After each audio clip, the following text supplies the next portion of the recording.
The first time Victor Langford looked at her that night, he didn't see a woman. He saw someone he had already decided didn't matter. The ballroom of the Halcyon Regent glittered like a jewelry box cracked open under 1,000 lights. All gold chandeliers, polished marble, and the soft clink of crystal against crystal. But the only thing Naomi Carter remembered later was the sound of that one sentence cutting through the room like cold steel. Worthless. He said it casually, almost lazily, with the kind of confidence only very rich men wore well, as if he were commenting on the weather or the quality of the champagne. Around him, a few guests laughed too quickly. A few others looked down into their glasses. And just like that, the whole room seemed to pull back from her, leaving her standing alone in the middle of all that light, with a silver serving tray balanced in both hands, and the heat rising quietly under her skin. Naomi didn't drop the tray. That was what she would remember most clearly. Not his face, not the laughter, not even the word itself. Just the fact that her hands stayed steady. The stemmed glasses trembled only once before settling, tiny rings of pale gold reflecting against the polished metal. She stood in a black catering uniform that didn't quite fit right at the shoulders, black flats that pinched by the end of every shift, and a name tag with the letters beginning to fade at the edges. She had been on her feet for almost 11 hours. Her lower back ached. There was a faint smell of lemon cleaner still clinging to the cuff of her sleeve from helping reset a hallway spill before the guests arrived. She had skipped dinner to make it to the late shift, telling herself she'd eat when she got home if there was enough left in the fridge. Rent was due in 6 days. Her mother's blood pressure medication had to be picked up in the morning, and her younger brother, Isaiah, had a geometry test he was pretending not to be nervous about. Naomi had walked into the Halcyon Regent that evening with all of that sitting on her chest like stacked cinder blocks, but none of it showed on her face. She had learned that trick years ago. In America, especially in rooms like this, a black woman learned early what not to let people see. Victor Langford stood near the center of the ballroom in a tailored midnight tuxedo, one hand in his pocket, the other wrapped around a champagne flute he barely touched. Everything about him looked expensive in a way that asked not to be admired but accepted, like private jets and penthouses and people moving when he entered a room. He was 10 years older than the photos and business magazines made him look, but power had preserved him the way wealth often did. Room change temperature. It always happened like that, not with drama, but with a shift, a subtle withdrawal, the silent agreement of people who didn't want to get involved. The service hallway. The music from the ballroom had thinned into something distant and unreal, like it belonged to another building entirely. Back there, under the chandeliers, people were still smiling into one another's faces, still lifting glasses, still pretending words did not leave marks when spoken by the right mouth in the right room. But down here, beyond the double doors marked staff ONLY, the air changed. It smelled like bleach, hot metal, burnt coffee, and linen fresh out of industrial dryers. The marble was gone. So were the flowers and the candlelight and the polished voices. Here the floor was gray tile, the fluorescent lights buzzed overhead, and every sound came back harder than it was given. A cart rattled past stacked with folded napkins. Someone in the kitchen shouted for more ice. An exhaust fan throbbed in the distance with the dull persistence of a tired heart. Naomi set the silver tray down on a stainless steel counter, and only then did she let out the breath she had been holding since the ballroom. It came out slower than she expected, unsteady around the edges. Her reflection in the metal looked warped and pale under the overhead lights, her cheekbones stretched, her eyes darker than they had been an hour ago. She reached up and adjusted the small gold hoop in her left ear, more out of instinct than vanity, grounding herself in the familiar feel of cool metal against warm skin. "You all right?" The voice came from her left, low and careful, not prying. Naomi turned and saw Elena Morales standing near the coffee station with a bundle of clean bar towels tucked against her hip. Elena worked banquet rotation when the hotel was short-staffed, which was often, and moved through every shift with the brisk, no-nonsense grace of a woman who had spent too many years carrying too much without complaint. She was in her 40s, with tired brown eyes that missed very little and dark hair twisted into a clip that had started slipping by the end of the night. Naomi gave the kind of smile people wore when they did not want to be asked twice.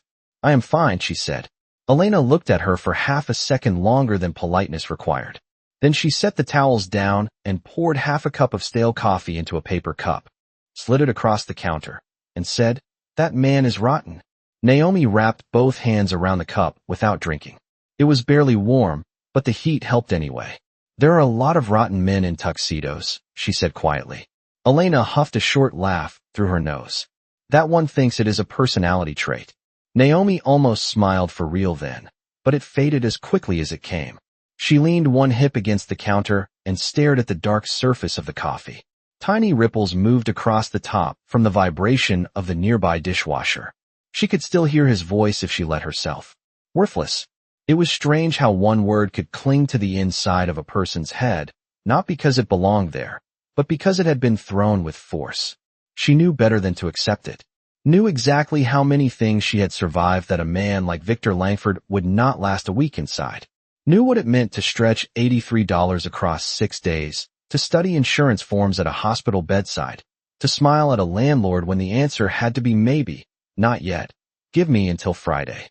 Knew what it took to get Isaiah to school with lunch in his backpack and enough confidence in his chest to sit for a test without folding in on himself. Worthless people did not hold families together with grocery store coupons, bus schedules, and 2 hours of sleep. Worthless people did not make a life out of scraps and call it dignity anyway. And still the word sat there, sharp as a splinter, because humiliation was not always about belief. Sometimes it was about exhaustion. Sometimes it was about being forced, again, to stand in the path of someone else's contempt and pretend it had not hit you. "Do not take it home," Elena said, as if reading her face. Naomi looked up. "What?" Elena nodded toward the ballroom, though the walls between them were thick enough to hide an entire different world. "Him. Do not carry that man back with you. He is not worth the train ride." Naomi let the cup rest against the counter and gave a tired little exhale. "I am trying not to." Elena pulled a towel free from the stack and began wiping down a tray already clean. It was the kind of motion people made when they needed their hands busy to say something honest. "Men like that," she said, "they build whole lives thinking the rest of us are scenery. That does not make it true." Naomi looked at her, then down again. "No," she said, "it does not." For a moment neither woman spoke. The kitchen doors swung open and shut at the end of the corridor. A prep cook wheeled past with crates of lemons. Somewhere in the laundry room, a machine finished its cycle with a hard metallic chime. The hotel kept moving because places like this always did. Wealth demanded the illusion of effortlessness, and effortlessness was built by people with sore feet and rent due on the first. Naomi took a sip of the coffee and winced at the bitterness. "You ever think about just walking out?" she asked, surprising herself. Elena smiled without humor. "Every Tuesday." Naomi let out a small laugh then, genuine this time, and it loosened something in her chest. Elena leaned one shoulder against the wall beside her. "You are not what he called you," she said simply. Naomi stared at the paper cup. Her thumb pressed into the soft seam along the side until it bent inward. "I know," she said. And she did know. Deep down, beneath the sting and the tiredness and the anger she had not yet given herself permission to fully feel, she knew. But knowing was not always the same as being untouched. The clock above the service elevator read 10:47 p.m. She still had 40 minutes left on shift. Then a train ride uptown. Then the walk from the station to the apartment. Then whatever was in the refrigerator, if anything. Then the numbers. Medication. Rent. Electric bill. Isaiah's test fee. Her mother's follow-up visit. Life did not pause because a rich man had shown the room who he was. Naomi straightened and set the cup aside with care. "I should get back," she said. Elena nodded, then touched the back of Naomi's wrist for just a second as she passed. Not pity. Not comfort exactly. Something steadier. Recognition. Naomi picked up the tray again. It felt lighter now, though not by much. She turned toward the kitchen doors, shoulders set, face composed. Outside the service corridor, the gala was still glowing, still polished, still full of people mistaking wealth for character. Naomi took one breath, then another, and stepped back into the light. The shift ended at 11:28 p.m., though by then time no longer felt like numbers so much as weight. Naomi signed out in the cramped employee office with a pen chained to the counter, peeled off her name tag, and slipped it into the side pocket of her canvas tote beside a pack of gum, 2 receipts, and the folded pharmacy note she had been trying not to think about all night. Outside, Manhattan had turned slick and silver under a thin spring drizzle. The air smelled like wet concrete, bus exhaust, and roasted nuts from a cart half a block down. Taxi tires hissed over the street. Somewhere across the avenue, a siren rose and faded, swallowed by the city before it could become anyone's full emergency. Naomi pulled her coat tighter at the collar and started toward the subway entrance, her flats tapping softly against the pavement, her heels sore from a blister that had opened sometime around dessert service. The Halcyon Regent towered behind her in glass and gold, still lit up like money never slept, and for one brief second she looked back at it. Not at the ballroom windows, not at the polished stone or the revolving doors or the black sedans lined at the curb, just at the building itself, huge and bright and certain of its own importance. Then she turned away and kept walking. The train platform was crowded in the tired way New York got after 11, full of people who had stopped expecting comfort and settled instead for movement. A nurse in lavender scrubs leaned against a pillar with her eyes closed. A delivery guy in a rain jacket counted crumpled bills near the map. Two teenagers shared earbuds and spoke in low, fast bursts, their laughter bright against the tiled walls. Naomi stood near the yellow line and adjusted the strap of her bag higher on her shoulder. Her feet throbbed. Her stomach had gone past hunger into that numb, hollow stage where it felt more like an echo than a need. She thought about the leftover rice in the refrigerator at home, about whether there were eggs left, about whether Isaiah had remembered to start the coffee maker for their mother before bed. The train came in with a gust of hot wind and metal, and when the doors opened, Naomi stepped inside and found a seat near the back. Across from her, an older man slept with his chin dropped to his chest, one hand curled around a shopping bag from a discount pharmacy. A little girl in pink rain boots sat beside her father counting stops under her breath. Naomi rested her head lightly against the scratched subway window and let the rhythm of the tracks carry the noise out of her body one small piece at a time. She should not have still been thinking about Victor Langford. That was what bothered her most. Not that he had been cruel. Men like him moved through the world trailing casual cruelty the way some people trailed expensive cologne. It was the arrogance of it. The certainty. The way he had said the word like a fact instead of an opinion. Worthless. Naomi closed her eyes for one stop, then opened them again. No, she was not going to give him the whole ride home. Elena had been right about that. When she came up from the station 42 minutes later, the neighborhood had already gone mostly quiet. A deli on the corner was still open, fluorescent lights humming over dusty cereal boxes, and a rack of plantain chips near the register. The laundromat beside it glowed blue-white through steamed-up windows, half the machines still running. Naomi passed both, then turned onto the narrower side street where her apartment building sat between a shuttered tax office and a hair-braiding salon with a handwritten, closed sign curling at the edge. The stoop needed repainting. The brass mailboxes inside leaned slightly left. The hallway always smelled faintly of bleach and fried onions no matter the season. It was not much, but it was theirs. On the second floor, she unlocked the apartment as quietly as she could and stepped inside. The place was dark except for the stove light over the sink. The kitchen was barely wider than her outstretched arms. The table by the window had one leg shorter than the others, stabilized by an old church bulletin folded twice. A stack of mail sat near the sugar jar, held down by a half-empty bottle of aspirin. From down the hall, she could hear the soft rattle of her mother's breathing machine and the faint murmur of late-night television turned down low. Naomi slipped off her shoes by the door and nearly sighed aloud at the relief. "That you?" came her mother's voice, tired but awake. "Yes, Mama," Naomi answered, setting her bag on the chair. "It is me." A moment later, Lorraine Carter appeared in the hallway wearing a faded robe the color of old plum and thick socks that never matched. Her face looked softer at night, gentler in the dim light, though fatigue had settled into the corners of her eyes in a way Naomi hated noticing. Hypertension had not made her fragile, exactly, but it had made every month feel like an argument with money. "You are late," Lorraine said, though without accusation. Naomi reached for the kettle automatically. "Big event." Lorraine studied her for half a second, mothers being mothers no matter how tired they were. "You ate." Naomi opened the refrigerator, saw the rice, the eggs, half an onion wrapped in foil, and a bottle of orange juice with maybe one glass left. "I will," she said. That was not an answer, and they both knew it. Still, Lorraine let it pass. Isaiah finally went down around 10, she said, lowering herself carefully into the chair by the table. He pretended he was not worried about that math test, which is how I know he is. Naomi smiled faintly and cracked 2 eggs into a pan. The burner clicked 3 times before the flame caught. Did he study?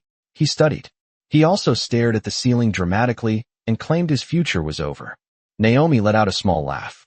That sounds right. The apartment settled around them in familiar sounds. The soft fan from the bathroom, the hiss of the skillet, water beginning to warm in the kettle, rain tapping lightly against the fire escape outside. It should have calmed her. Usually it did. But Lorraine was still watching her in that quiet, exact way that made lying feel childish. What happened? She asked at last. Naomi slid the eggs with the edge of a spatula and kept her eyes on the pan. Nothing. Lorraine said nothing back. That was her trick. Silence, so patient it made the truth walk out on its own. Naomi exhaled. A guest was rude. Lorraine leaned back slightly. Rude how? Naomi hesitated, then gave the version that sounded smaller out loud than it had felt in the room. He decided I was beneath him. Publicly. Lorraine's face did not change much, but her eyes did. And what did you do? Naomi turned off the burner. I stayed professional. That is not what I asked. Naomi set the spatula down and looked at her mother then. Really looked. Lorraine's hair was wrapped in a scarf, silver at the roots now. Her hands rested quietly on the table, veins delicate but steady. She had worked 26 years in public schools before illness and layoffs, and bad timing shoved her out the side door with a thank you card and no cushion. She knew humiliation, knew the polished versions and the blunt ones, knew how America smiled while it measured people. I did not fall apart, Naomi said softly. Lorraine nodded once, as if that mattered most. Good. Naomi plated the eggs and rice and sat across from her, suddenly too tired to be graceful. He called me worthless, she said. The words sounded uglier in the kitchen than they had in the ballroom. Smaller too. Meaner. Lorraine did not gasp, did not flinch. She simply looked at her daughter for a long, still moment, then reached across the table and laid her hand over Naomi's wrist. Her palm was dry and warm. Baby, she said, some people talk like God gave them a receipt for everybody else's value. Naomi looked down. Something tight shifted in her throat. Lorraine squeezed once. Do not answer that kind of person with noise. Answer them with position. Naomi lifted her eyes. Lorraine's face was calm, almost stern now. Get yourself somewhere their words cannot reach. The kettle began to whistle then, thin and sharp in the kitchen. Neither of them moved right away. Naomi sat very still with her mother's hand over hers, the steam rising behind them, the rain tapping the window, and something quiet but permanent beginning to form inside her. Naomi did not sleep much that night. The kettle had gone quiet. Isaiah had coughed once in his room and rolled over. The rain had stopped sometime after midnight, but her mind stayed awake long after the apartment settled into its usual breathing. She lay on the pull-out sofa with a thin blanket over her legs, one hand resting across her stomach, staring at the faint rectangle of streetlight on the ceiling. Her mother's words kept circling back, not loud, not dramatic, just steady. Do not answer them with noise. Answer them with position.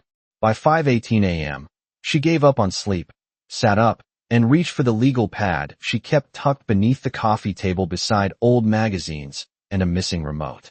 The top page was filled with grocery math from 3 days earlier. On the next clean sheet, she wrote one question in careful block letters. What gets me out? Then she stared at it until the black ink felt like a dare. The apartment was cold in the early morning, the kind of cold that slipped under sleeves and lived in floorboards. Naomi pulled on socks, tied her robe tighter, and moved into the kitchen without turning on the overhead light.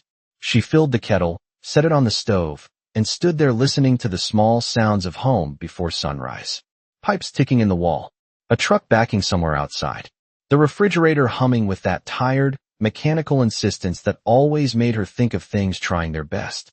On the table beside the aspirin bottle sat Isaiah's geometry workbook, open to a page full of triangles and penciled eraser marks. Next to it was one of her mother's pill organizers with Thursday still unopened. Naomi touched the edge of the workbook, then the organizer, and felt the answer settle heavier in her chest. She already knew what got her out. Money, yes, but not quick money. Not luck. Not waiting for rich men to become decent. Position. Access. Authority. A place nobody could look at her and decide her value before she had spoken. By 6, she was dressed in jeans and a sweater and standing by the narrow bookshelf in the living room where old school binders and church programs leaned beside paperbacks with curled corners. At the very bottom was a plastic milk crate filled with the leftovers of other versions of herself. Community college catalogs. A folder of transcripts. A brochure from a city employment center. A notebook from the year she thought she might become a paralegal before her mother got sick, and every extra plan in the house had to be folded smaller. Naomi knelt on the rug and started sorting through it piece by piece. Her fingers paused on an old brochure for the New York City Police Academy. She had picked it up almost 2 years ago at a transit station career fair. More out of curiosity than commitment, then shoved it away because life had not made room for ambition back then. Or maybe it had, and she had not trusted herself enough to claim it. She opened the brochure now and scanned the requirements again. Education. Background review. Physical fitness. Entrance exam. Training. Public service. It was not glamorous. It did not promise ease. But it promised a badge. A desk that mattered. A reason for people to listen when she spoke. Naomi could hear her mother waking in the hallway, the shuffle of slippers and the soft clearing of a throat. She did not put the brochure away. Lorraine appeared a minute later with her scarf tied loosely over her hair and one hand at the small of her back. She looked from the kettle to the papers spread across the rug and then at her daughter. "Well," she said, voice still rough with sleep. "That happened fast." Naomi sat back on her heels and held up the brochure. "I am thinking." Lorraine moved closer, lowering herself carefully into the chair near the window. Dawn had started to silver the glass behind her, pale and thin. "No," she said, watching Naomi's face with that same clear mother look from the night before. "You are done thinking. This is the part where you decide." Naomi looked down at the brochure again. Across the front was a photo of officers in Navy uniforms standing in a straight line, serious and clean-cut, and almost painfully sure of where they belonged. She had never thought of herself inside a picture like that. But then again, she had never imagined a billionaire speaking to her the way Victor Langford had either, and now both things existed in the same world. "I do not know if I can afford the time," she said. "The exam fees. The prep. If I have to cut shifts." Lorraine waved one hand gently, not dismissing the problem, only refusing to let it be final. "Then we figure it out." Naomi gave a tired half laugh. "With what money?" Lorraine reached for the sugar jar, moved it aside, and pulled a folded envelope from underneath. Naomi frowned. "What is that?" "Do not get emotional before coffee," Lorraine said, but there was softness in it. Naomi opened the envelope and found a stack of bills, small denominations, worn but carefully flattened. Not much. In the scale of the city. Everything in the scale of their kitchen. "Mama." Lorraine lifted one shoulder. "I have been putting away a little from the tutoring checks Mrs. Feldman still sends me. 20 here. 15 there. Nothing glamorous." Naomi stared at the money. "You were saving this for your doctor bills." Lorraine gave her a look. "And I am now investing in my retirement plan. Which, if God is kind, means one day my daughter has a salary with benefits and I stop arguing with pharmacy receipts." Naomi laughed then, but her eyes stung unexpectedly. She blinked and looked back at the brochure before the feeling could spill over. From the bedroom hallway came the sound of Isaiah's alarm going off and being ignored for exactly the first 30 seconds, as always. Outside, a city bus sighed at the curb. The kettle began its low pre-whistle tremble. Morning was arriving whether they were ready or not. Naomi set the envelope on the table with care and smoothed a thumb over the crease in the brochure. "If I do this," she said slowly, "I do not want it to be because of him." Lorraine nodded once. "Good." Naomi looked up. "I want it to be because I am tired of rooms deciding what I am worth before I open my mouth." Lorraine's expression changed then, just slightly, pride moving across her face like sunlight crossing a floor. "There she is," she said. Naomi stood, squared the brochure with the edge of the table, and felt something inside her move from hurt into shape. Not healed, not avenged, just shaped. There was power in that. Not loud power. Not the kind men bought with headlines and glass towers. Something quieter. Something harder to take away. In the next room, Isaiah finally groaned himself awake. The kettle tipped into a whistle. Naomi turned off the stove, folded the brochure in half, and for the first time since the ballroom, her hands did not feel like they were carrying someone else's word. They felt like they were carrying her own future. The first obstacle was not the exam. It was time. Time had become the most expensive thing in Naomi Carter's life. More expensive than subway fare, more expensive than groceries, sometimes even more expensive than medicine, because everything in that apartment depended on how many hours she could turn into money. Before the week ended, the brochure from the police academy sat tucked inside her tote bag for 3 days before she let herself touch it again. Not because she had changed her mind, but because deciding was the easy part. Rearranging a life built on necessity was something else. On Monday, she worked lunch service at a midtown cafe, then crossed town to the Halcyon Regent for an evening banquet shift that ran past 10. On Tuesday, she cleaned offices in the garment district from 6 in the morning until 11, came home to check on her mother, helped Isaiah review algebra at the kitchen table, then went back out for another late shift under chandeliers and polished voices. By Wednesday, her calves ached, her eyes burned, and the brochure still had not moved from her bag. It was not doubt exactly. It was arithmetic. Every dream in a low-income household had to survive math before it earned the right to become a plan. Thursday night, after the dishes were done and Lorraine had finally gone to bed, Naomi spread everything across the kitchen table like evidence in a case nobody else wanted. Rent, utilities, MetroCard refills, prescription copays, Isaiah's school lunch account, a cracked yellow calculator that only worked if you hit the 7 key twice.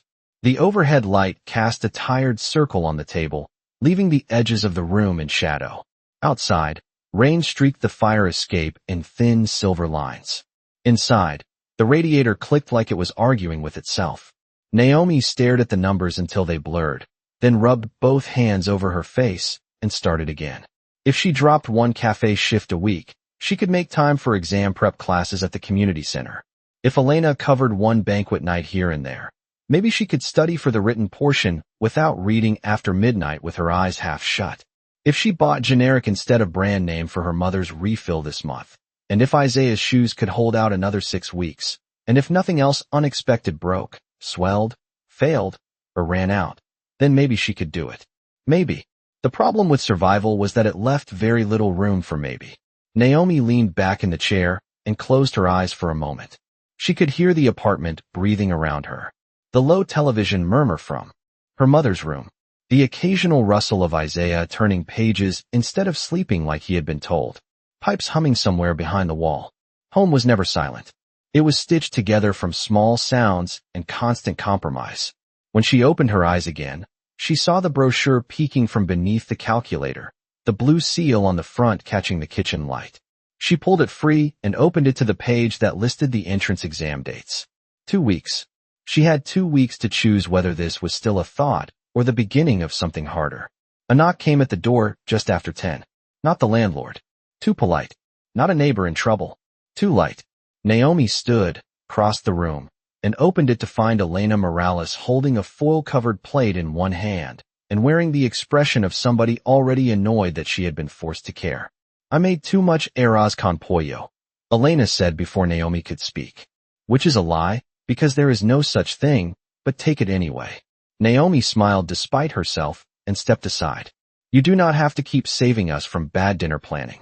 Elena entered with the easy familiarity of someone who had become part friend, part witness over the past year of shared shifts and tired train rides. She set the plate on the counter, glanced at the spread of bills and papers on the table, and let out a low whistle. You look like you are preparing testimony. Naomi folded her arms loosely. I am trying to see if ambition is affordable this month. Elena moved closer to the table, eyes scanning the brochure, the calculator, the line of penciled numbers.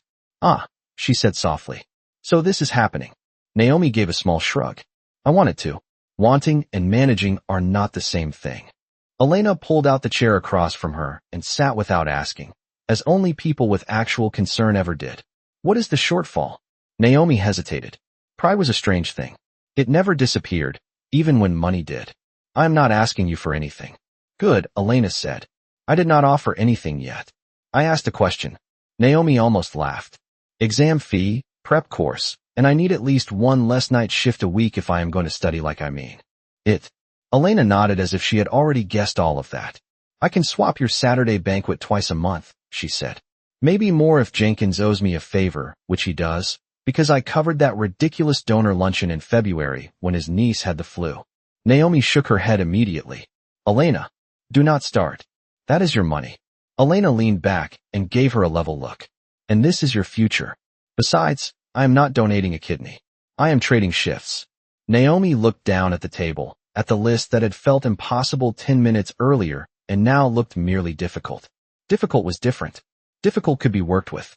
From the hallway, Lorraine called out, "Who is here?" Elena raised her voice. "Your favorite unofficial daughter." Lorraine answered from the bedroom. "Then tell her to stop feeding us and marry rich already." Elena grinned. "Your mother has no faith in my standards." Naomi laughed, the sound escaping before she had time to stop it. It loosened something in the room. Even the air felt warmer for a second. Elena stood and walked to the fridge, opened it, and began moving containers around so the foil-covered plate would fit. "Listen to me," she said, not turning around. "You are too smart to spend the next 10 years carrying trays for men who cannot recognize a human being unless she is on a magazine cover. So if this is the road, then take the first step and let the rest be messy later." Naomi watched her slide the food onto the shelf beside orange juice and half an onion wrapped in foil. There was nothing glamorous about this moment. No swelling music. No miracle. Just two women in a cramped kitchen making room where there had not been any. Sometimes that was all change looked like at the beginning. Small. Practical. Carved out with tired hands. Naomi reached for the brochure again and flattened it against the table. "The exam is in 2 weeks, she said. Elena turned back toward her. "Then tomorrow you register." Naomi looked at the numbers one last time, then at the rain tracing the window, then at the narrow doorway to the hall where her family slept and hoped and needed. The city outside was full of people mistaking power for permanence. Full of men like Victor Langford, still moving. Through bright rooms with no idea what they had set in motion. Naomi picked up the pen, pressed the tip to the application line, and began to write her name. Naomi failed the practice exam the first time by 9 points. She sat in the back row of the community center classroom with a number 2 pencil in her hand and the smell of old carpet and dry erase marker in the air, staring at the score sheet while folding the corner of the paper between 2 fingers until it softened. Around her, folding chairs scraped against linoleum as the other students packed up. A man in construction boots muttered something under his breath and tossed his packet into a backpack. A woman with a tight bun and 2 highlighters in her pocket snapped her binder shut and walked out fast, already calling somebody on her cell phone. Naomi stayed seated. Outside the classroom window, Queens traffic moved in slow red and white ribbons through the early evening rain. Inside, the fluorescent lights hummed overhead with all the warmth of a hospital hallway. 9 points. It was not disaster. It was not humiliation. But it was enough to make the road ahead feel longer than it had that morning. Mr. Halpern, the instructor, gathered the leftover packets at the front table and glanced at her over his reading glasses. He was one of those city men who seemed made of coffee, old paper, and impatience, with a brown tweed jacket that always smelled faintly of chalk in winter. "Carter," he said, tapping her score sheet with one knuckle when she finally brought it up. "You do not have a comprehension problem. You have a panic problem." Naomi gave him a tired look. "That is comforting." "It should be," he said. "You can fix panic. Stupid is more expensive." She almost smiled despite herself. He turned the paper around and pointed to the questions she had missed. Timing errors. Second guessing. 2 logic questions she had changed from right to wrong. "You know more than your nerves are allowing you to prove," he said. "That happens when people are hungry, tired, or carrying half their life into the room with them." Naomi looked down at the page. The answer bubbles seemed smaller now, meaner somehow. "What if I do not have time to become less tired?" Mr. Halpern snorted softly and slid a fresh packet toward her. "Then you become disciplined. There is no romantic version of this. Sit down every night. Do the work. Train your mind to keep going after it wants to quit. That is the job anyway." Naomi tucked the packet into her tote bag and stepped back out into the rain 20 minutes later with her coat buttoned wrong and her thoughts moving in hard little circles. The city smelled like wet pavement, food carts, and gasoline. A bus roared past, throwing mist across the curb. She walked 3 blocks to the train with the practice score folded in her pocket, her shoes damp through at the toes, and by the time she got home the apartment was warm with the smell of onions and garlic. Isaiah was at the kitchen table with a textbook open and headphones hanging around his neck. Lorraine stood at the stove stirring a pot with slow, deliberate motions, her robe sleeves rolled to the elbows. "How did it go?" Lorraine asked without turning. Naomi set down her bag more heavily than she meant to. "I did not fail the future. I just annoyed myself." Isaiah looked up. "That sounds like a fancy way of saying bad." Naomi pulled off her coat and pointed at him. "Careful. I still control breakfast."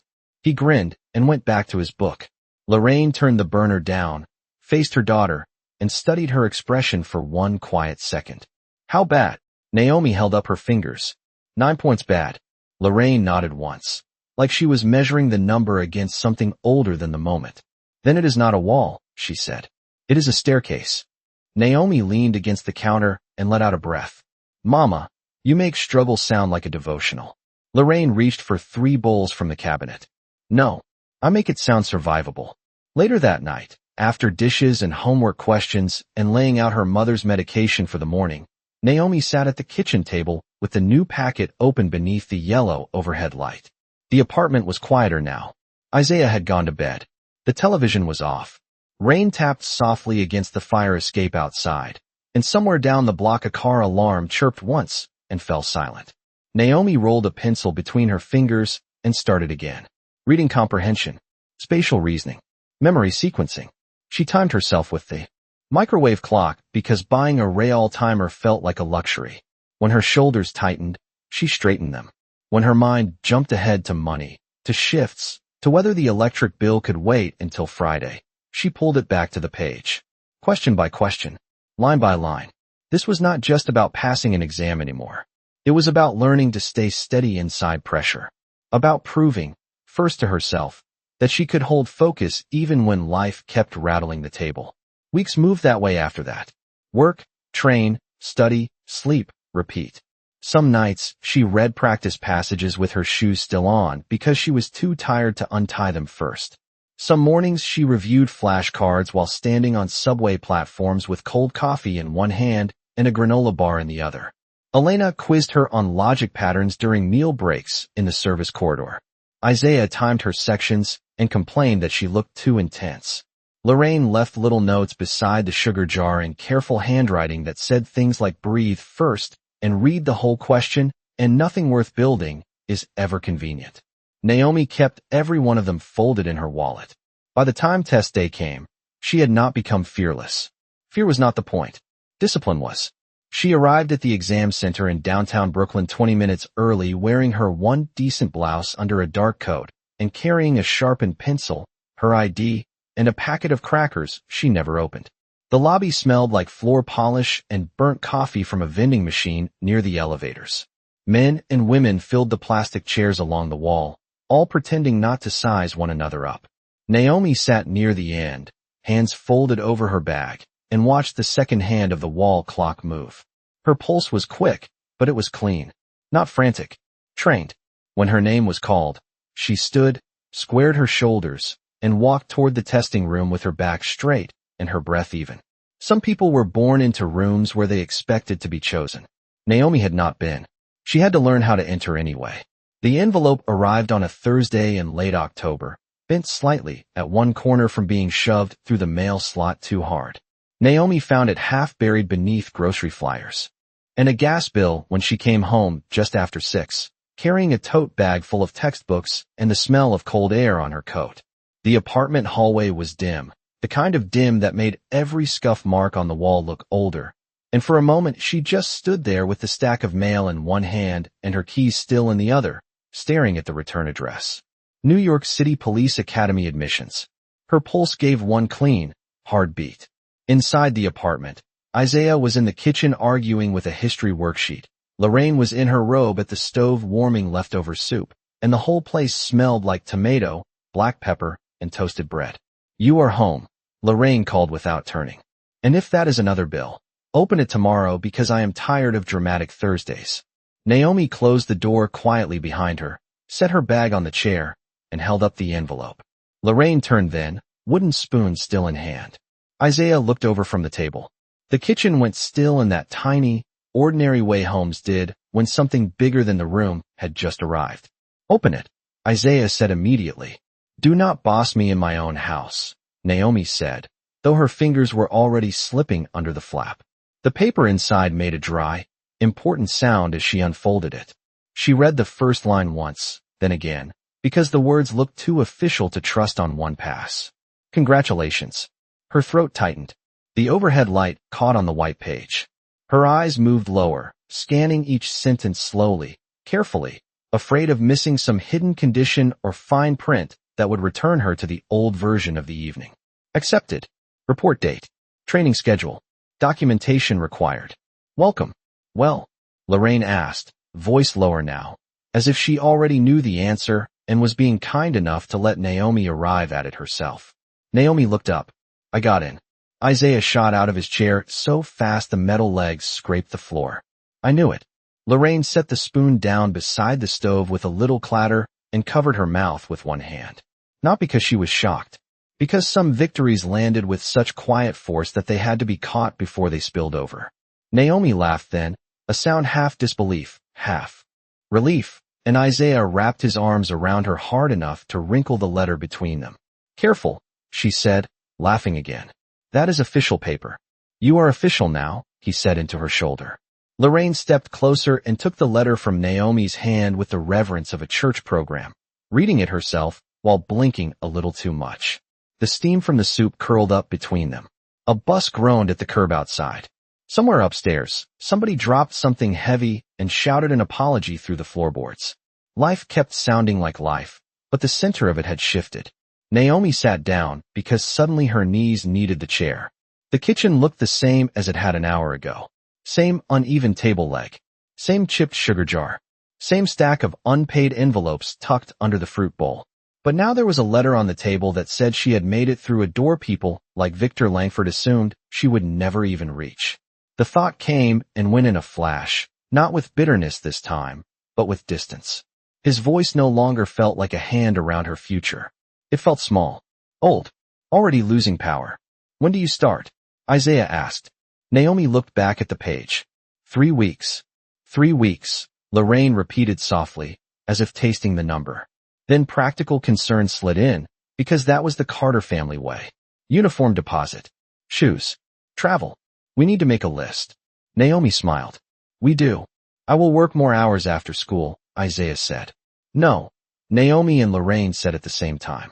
He held up both hands. "I was just saying." Lorraine folded the letter and laid it flat beside the stove, weighted at one corner with the salt shaker so it would not curl. "Tonight we celebrate," she said. "Tomorrow we budget." Naomi leaned back in her chair and let the room hold her for a moment. The radiator clicked. Soup simmered softly. Isaiah was already talking too fast about how he was going to tell everybody at school his sister was basically the law now, and Lorraine was correcting him from the stove without real heat in it. Naomi listened to them and felt something rare move through her chest. Not triumph exactly. Something steadier. Permission. She had spent so many years shrinking plans to fit emergencies that receiving a yes of this size felt almost unreal. Later that night, after dinner and dishes and a long phone call with Elena that included one shouted curse of joy and 2 practical reminders about buying proper insoles, Naomi sat alone at the window with the acceptance letter folded in her lap. The street outside glowed amber under the lamps. Rain had started again, light and thin, tracing silver lines down the fire escape. Her reflection in the glass looked older than the girl who had carried a tray beneath chandeliers, but stronger too. Sharper at the edges. More defined. She thought of the months behind her. The practice tests. The missed sleep. The nights studying while her feet still ached from double shifts. The mornings when she wanted to give herself one excuse and did not. None of it had been cinematic. Most of it had looked like discipline in a small kitchen. That was what people missed about becoming. It was usually quiet while it was happening. Naomi unfolded the letter once more and ran her thumb along the printed words. In 3 weeks, she would walk into a new life wearing Academy Navy instead of a catering uniform. In 3 weeks, she would begin learning how authority was built, how cases were shaped, how power moved behind paper and policy and evidence. She did not know then exactly where the road would lead her, only that she had stepped onto it, and that mattered. In another part of the city, under cleaner lights and much softer carpet, Victor Langford was likely finishing dinner somewhere expensive, still talking over people, still mistaking wealth for permanence. Naomi looked out at the rain and felt no urge to imagine him further. The most important thing about that night in the ballroom was no longer what he had said. It was what she had done after. The academy taught Naomi two things faster than anything else. The first was that discipline had a sound. It was the 4:45 a.m. alarm before dawn had even softened the windows, the sharp tug of laces pulled tight, the clipped cadence of instructors who did not care how tired anyone was, only whether they responded on time and correctly. The second was that authority looked very different up close than it did from the outside. It was not swagger, not volume, not the cheap theater of being feared. Real authority was procedure. It was memory under pressure. It was keeping your voice level when someone else wanted it shaken. It was knowing the rule, the file, the timeline, the detail that held the whole thing together when everybody else was guessing. Naomi learned that early, and once she did, she stopped being interested in the loudest people in the room. She started watching the ones who knew where the paper trail ended. The academy itself was less dramatic than television and harder than most people admitted. The hallways smelled like floor wax, starch, coffee, and wet wool in the winter. The classrooms were overheated in January and too cold in April. The gym lights were unforgiving. So were the mirrors in the locker room. Every day demanded something from the body. But what surprised Naomi was how much the mind mattered more. Report writing, observation, judgment, sequence, precision. She had expected to be challenged. She had not expected to feel, by the third month, that parts of her were clicking into place that had been waiting years for the right pressure. She was older than some of the recruits and more tired than most, but tired no longer embarrassed her. Tired had built her. It had taught her how to keep going after comfort was gone. She did not always finish first. She did not need to. Naomi learned to be exact. Exact in drills. Exact in notes. Exact in the way she listened when instructors slipped something important into a sentence and expected the room to miss it. By graduation, she had earned something more valuable than attention. She had earned a reputation. Steady, unflinching, sharp on details. That reputation followed her into her first years on the job, where the city looked different from behind a desk full of forms than it ever had from behind a serving tray. The work was not glamorous. Nobody made speeches over paperwork. Nobody applauded when records matched or timelines aligned, or a lie showed itself by being 3 minutes off. But Naomi liked that. She liked the clean logic of it, the way facts could outlast charm if you gave them enough room and enough patience. Her supervisors noticed.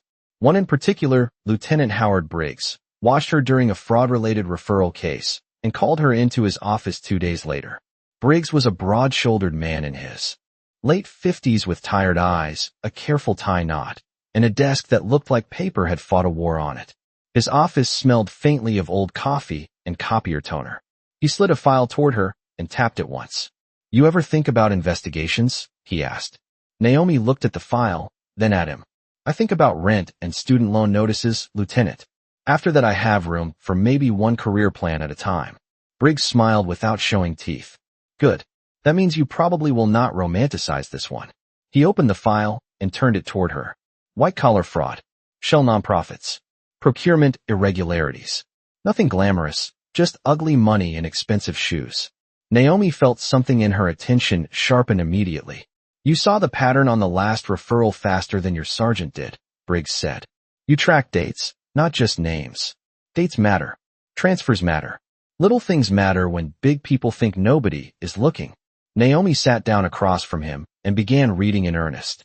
The room outside the office moved with phones ringing, keyboards tapping, voices trading updates through half-open cubicles.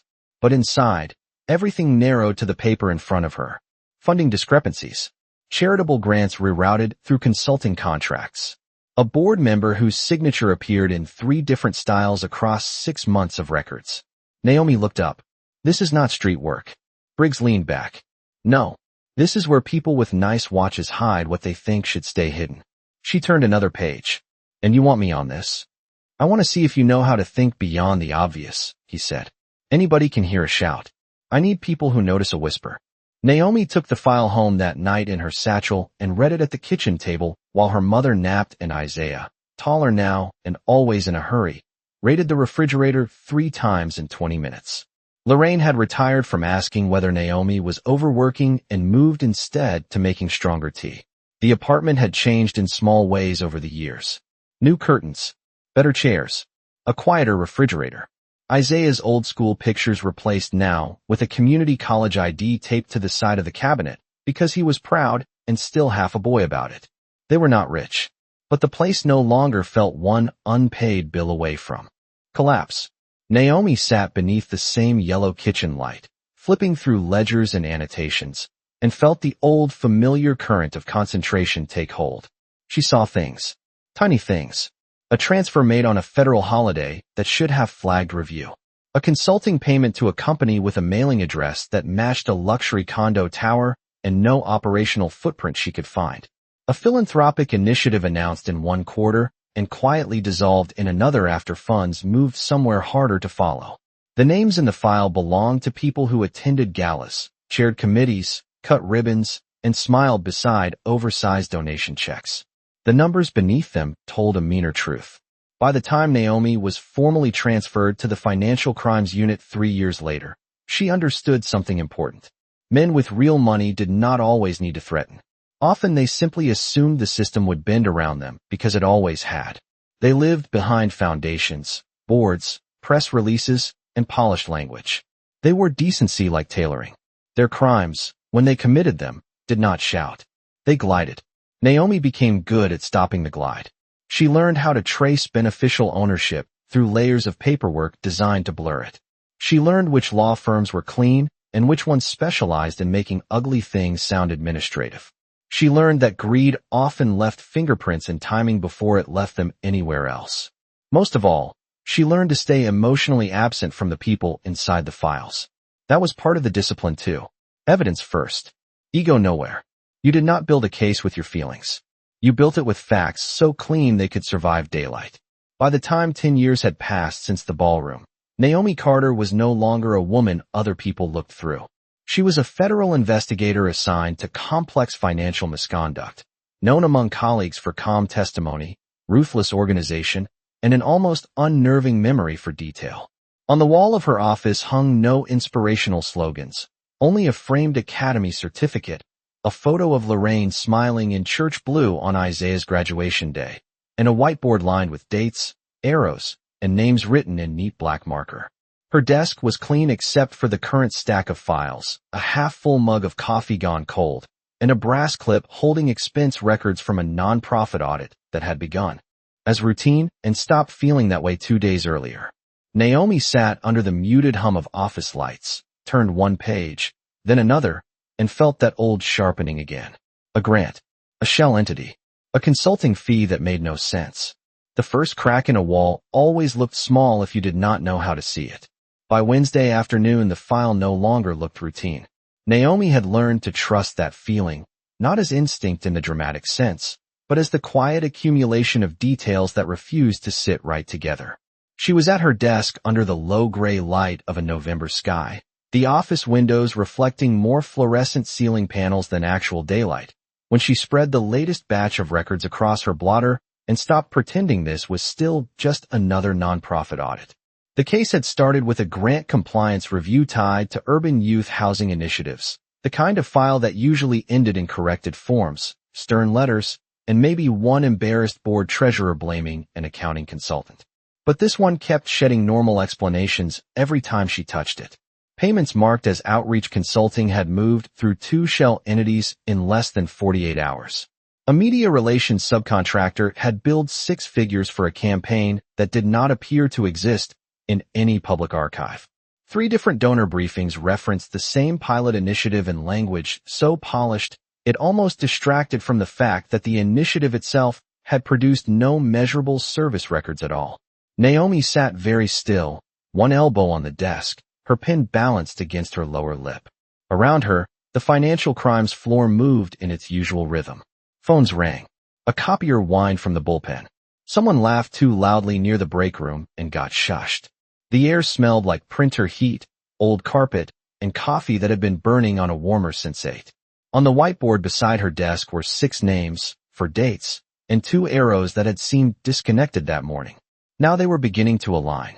She pulled one document from the stack and compared the signature block to another from 3 months later. Same executive director. Same title. Different approval chain. The later payment had bypassed 2 standard controls and moved directly through a private advisory channel connected to a holding company in Connecticut. Naomi circled the company name once, then again more slowly. Langford Strategic Development Group. For a second, she did not react at all. Her eyes stayed on the page, tracking the letters as if they might rearrange themselves into a less familiar word if she gave them enough time. They did not. Langford. The office sound seemed to shift half a step away from her, not because it actually changed, but because memory had entered the room and made everything else recede. A ballroom shining with glass and gold. The smell of polish on marble. A tray in her hands. A white man in a tuxedo saying the word worthless as if it had always belonged in his mouth. Naomi lowered the paper to the desk and leaned back carefully, not dramatically, just enough to widen the distance between herself and the name. 10 years. 10 years since that night. A decade of work, exams, rent, grief, discipline, promotions, better shoes, stronger coffee, and learning how not to let old humiliation steer new decisions. She had not thought about Victor Langford in months, maybe longer. That surprised her. Once, his voice had lived in her mind like a splinter. Now it arrived more like an old scar, pulled by weather. Still there. No longer in charge. She reached for the donor briefing packet and turned pages with renewed precision. Victor Langford was not listed as a board officer. Men like him rarely were when caution became necessary. But he appeared everywhere around the edges. Advisory role. Capital partner. Special initiatives liaison. Foundation host. A photograph from a charity gala clipped to a press release showed him standing beside a podium, silver-haired now. Expensive smile unchanged. One hand lightly touching the back of an executive director he likely considered replaceable. Naomi stared at the image for one measured beat, then set it face down. Personal history was not evidence. She knew that as well as she knew her own name. But familiarity could sharpen attention if handled correctly. She opened the corporate registry report and traced the ownership web outward. Langford Strategic Development Group connected to a consulting firm that had billed the nonprofit for impact assessment. That firm shared an address floor with a legal office that had formed 2 donor-advised entities now linked to the missing grant funds. Another shell circled back to a property redevelopment trust on whose advisory committee Victor Langford currently sat. Not proof yet, but not coincidence either. Naomi swiveled her chair toward the whiteboard, uncapped a marker, and wrote his name in neat black letters at the far right side. Victor Langford. She drew a line from the shell entity to the advisory group, then another to the redevelopment trust. Her handwriting remained steady. That mattered to her more than she would have admitted. Across the aisle, Special Agent Daniel Reeve glanced over the petition. Reeve had worked with Naomi for almost 4 years and possessed the useful quality of knowing when not to interrupt until the moment mattered. "You look like you just found religion or a body," he said. Naomi did not turn yet. "Neither. That bad." She capped the marker and faced him. Reeve was in shirt sleeves, tie loosened, reading glasses low on his nose, a legal pad tucked under one arm. He followed her gaze to the board and read the cluster of names. "Langford," he said after a second. "As in Langford Capital?" Naomi slid the donor briefing across to him. Adjacent at minimum. Potentially deeper. Reeve scanned the first page, then the second. His expression changed in increments, skepticism giving way to interest. This came out of the Housing Initiative audit? It started there.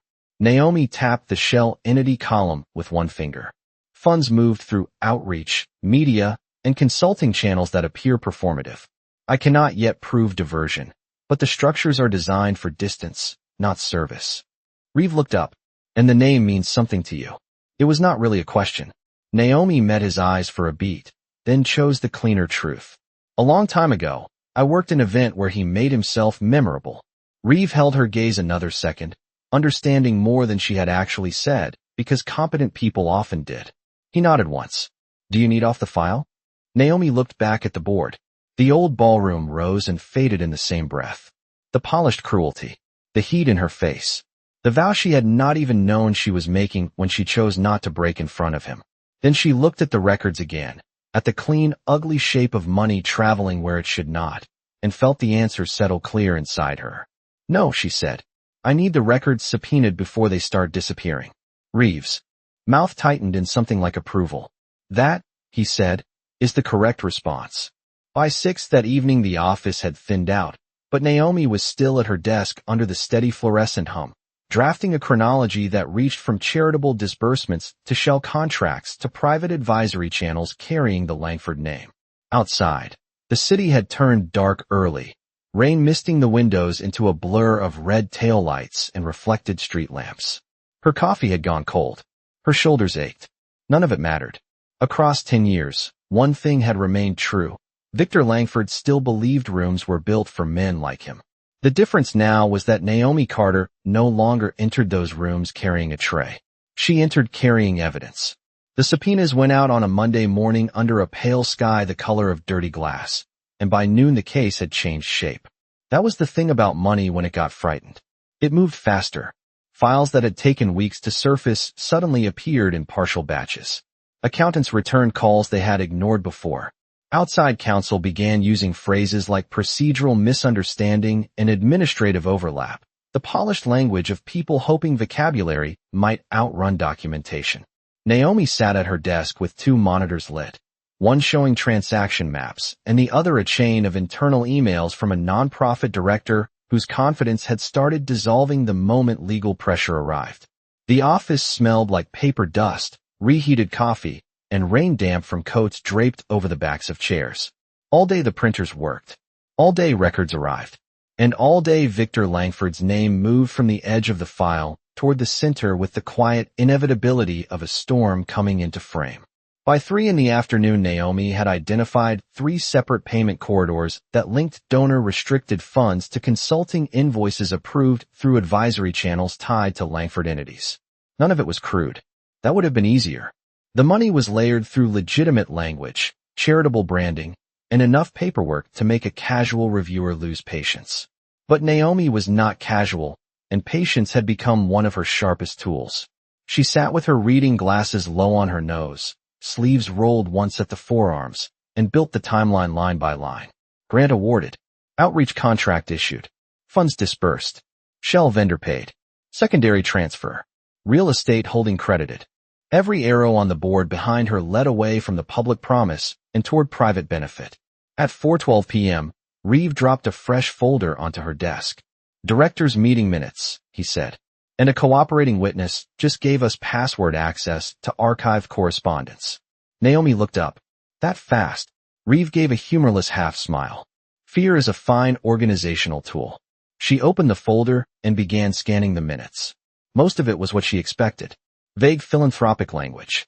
Deferred votes. Committee approvals buried in procedural clutter. Then halfway through the second packet she saw it. A note from a special strategy session held off-site at the Langford residence. Attendance limited. Advisory recommendations adopted without full board review. A 1-line notation of approval tied to redevelopment conversion planning. Naomi read it twice, then turned to the archived email printouts. There, in a thread marked confidential and need to know, was Victor Langford himself. His tone was measured, expensive, and practiced. No shouting. No obvious threat. Just that particular kind of executive entitlement that assumed rules were for managing other people, never him. He advised delay on disclosures, recommended external messaging before internal accounting reconciliation, and suggested repositioning restricted housing funds to preserve strategic opportunity. Naomi underlined the phrase with slow, deliberate pressure. Preserve strategic opportunity. She had seen versions of that sentence all through her career. Men taking what did not belong to them and dressing the theft in clean words. Across the room, Briggs stepped out of his office and asked for updates without raising his voice. The floor had that charged stillness serious offices sometimes got when a case was beginning to matter beyond the unit itself. People walked faster. Doors closed more carefully. Even the usual jokes near the copier had gone quiet. Naomi stood, gathered the key records, and joined Reeve in Briggs's office.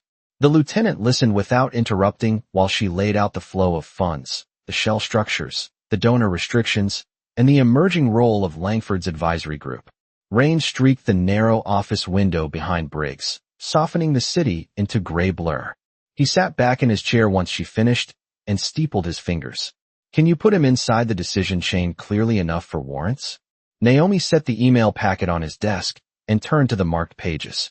We have advisory direction, off-site strategy participation, financial benefit pathways, and concealment. Language tied to restricted funds. We are not done, but we are past suspicion. Reeve added. And the witness says Langford pushed for accelerated transfers before year-end reporting. Briggs looked down at the documents, then at Naomi. You good staying lead on this? There was no softness in the question, only professionalism. Naomi appreciated that. She had never wanted favors made out of old wounds. Yes, she said. Briggs nodded once. Then stay clean. No freelancing. No shortcuts. I do not care who he is or how big his office is. We do this exactly right. Understood, Naomi said. Back at her desk, evening settled over the windows until the glass reflected the room better than the city outside it. A cleaning cart rattled faintly in the hallway. Her coffee had gone bitter and cold. On the whiteboard, Victor Langford's name sat at the center now, no longer adjacent, no longer theoretical. Naomi stared at it for a moment and let the distance between then and now speak for itself. 10 years earlier, she had stood in one of his rooms, trying not to let humiliation show on her face. Tonight he existed inside a case file, because documents had finally started telling the truth out loud. She felt no thrill in that, only gravity. Cases like this were not about emotional symmetry. They were about public trust, stolen resources, and the people harmed when wealthy men used civic language as camouflage. The missing funds had not disappeared from some abstract ledger. They had been meant for housing support, outreach staffing, and services for young people whose names would never be on a gala invitation. That mattered more than any private history. At 7:26 p.m., Naomi's secure line rang. She picked up and identified herself. The voice on the other end was male, polished, and careful. Outside counsel. He stated his name, named the firm, and requested a preliminary discussion regarding possible misunderstandings in the current inquiry. Naomi listened without interrupting, pen resting motionless above her legal pad. When he finished, she answered in the same calm tone she used for every subject, every witness, every person who thought confidence could create distance from consequence. You may direct all communications through formal channels, she said. We will respond according to process. The lawyer paused, then tried a softer angle. My client is a public figure with extensive philanthropic commitments. We would prefer to avoid unnecessary spectacle. Naomi looked at the wall board, at the arrows and dates and money trails that had already answered more than his tone admitted. Then your client should have preferred clean accounting, she said, and ended the call. For a second the office seemed even quieter after that, as if the air itself had taken note. Reeve looked over the partition. Was that him? No, Naomi said, uncapping her pen again. Just the weather changing. She returned to the chronology and kept writing, each entry narrowing the room left for denial. Somewhere downtown, in a tower insulated by doormen, marble, and long habits of deference, Victor Langford was probably still assuming this could be handled with reputation, language, and one more expensive conversation. Naomi bent over the file beneath the steady light and kept building the case that would teach him otherwise. Thursday arrived with the kind of cold that made Manhattan look sharper than it was, all glass edges and pale sunlight reflecting off towers that had learned how to impersonate permanence. Naomi stood in the operations room at 7:10 a.m. with a paper cup of coffee warming one hand and the final packet in the other, reading through the warrant execution checklist one last time while the rest of the team moved in low, efficient currents around her. Jackets rustled. Printers clicked. Radios murmured softly from charging docks. The room smelled like toner, wet wool, and the bitter dark roast somebody always bought from the cart downstairs. On the center table lay copies of the financial chronology she had built over 6 relentless weeks, each page clean, tabbed, and impossible to charm away. Grant diversion, shell transfers, advisory concealment, false consulting pathways. The architecture of greed looked almost elegant on paper until you remembered what it had taken from people who would never know the name of the man responsible. Reeve leaned beside the table, scanning the assignment sheet. Midtown office first, he said. Residence team enters simultaneously. Council has been notified of execution parameters. Media does not know yet. Naomi nodded and set down her coffee. She was wearing a dark suit under her field coat, badge clipped at her waist, hair pulled back with the same neat precision she brought to every hearing, every briefing, every room where mistakes became leverage for somebody else. Across from her, Briggs looked over the assembled agents one final time. "We are not here for theater," he said. "We are here for records, devices, access, and compliance. Stay professional. Stay exact. Nobody gets creative." A few people answered with quiet affirmatives. Naomi did not speak. Her focus had narrowed too far for extra words. On the table in front of her sat the last photograph she needed to review, printed from a recent foundation gala. Victor Langford stood near a podium in a black tuxedo, silver at his temples now, one hand buttoning his jacket with the unconscious ease of a man who had never expected doors to close in his face.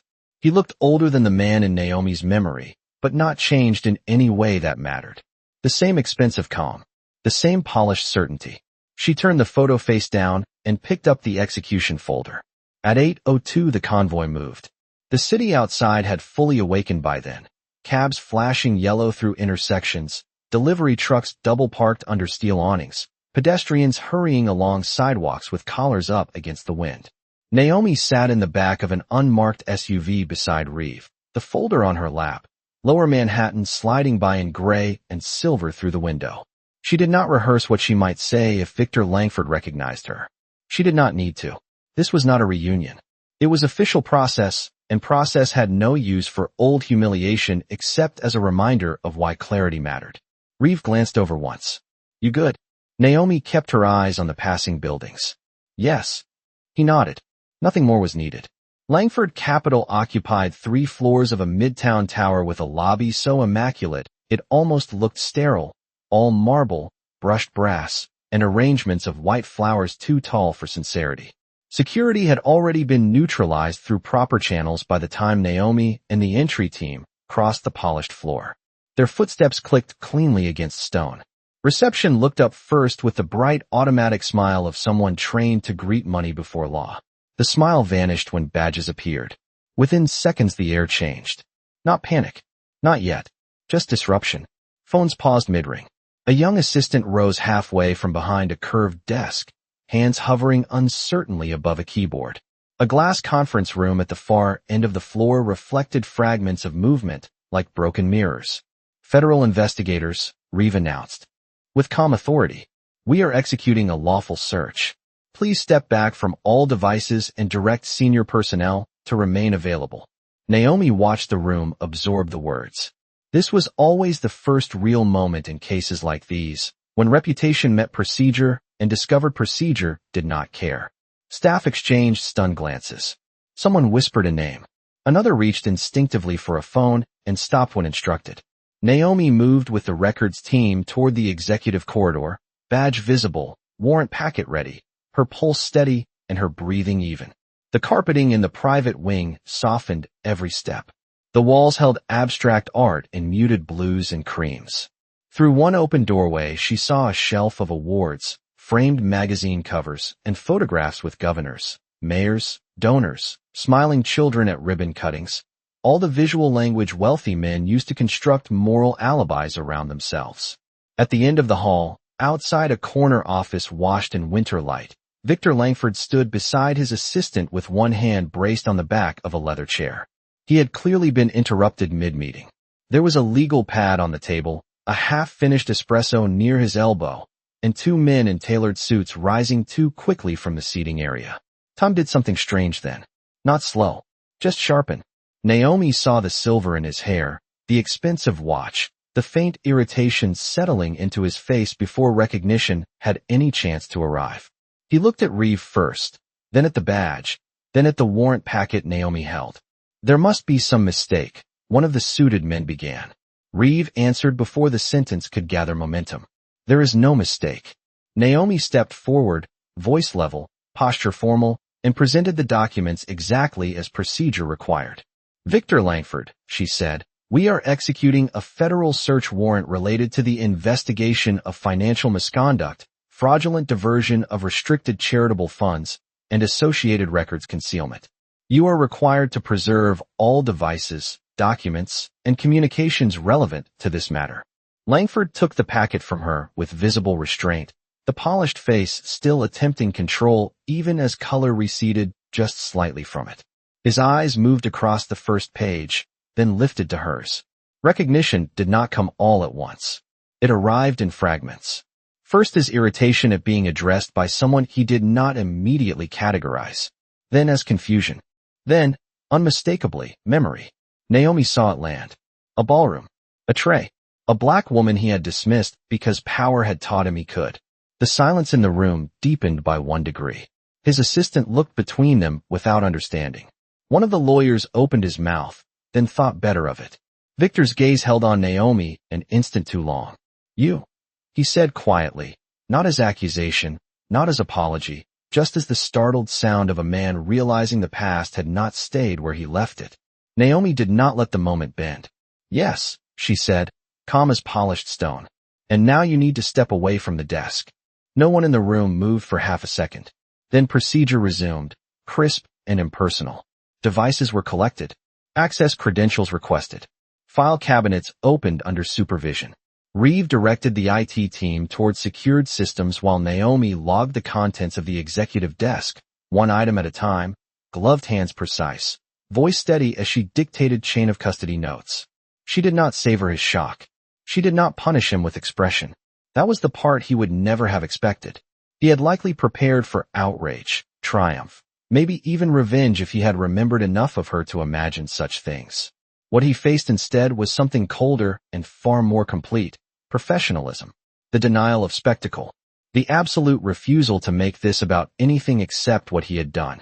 Victor Langford stood near the window under hard winter light, one hand slowly lowering from the warrant papers, and for the first time in either of their lives he looked like a man who understood that status was not the same as safety. Naomi wrote down the serial number of a secured phone, sealed an evidence bag, and called for the next item without raising her voice. The office stayed cold long after the search team finished cataloging the last device.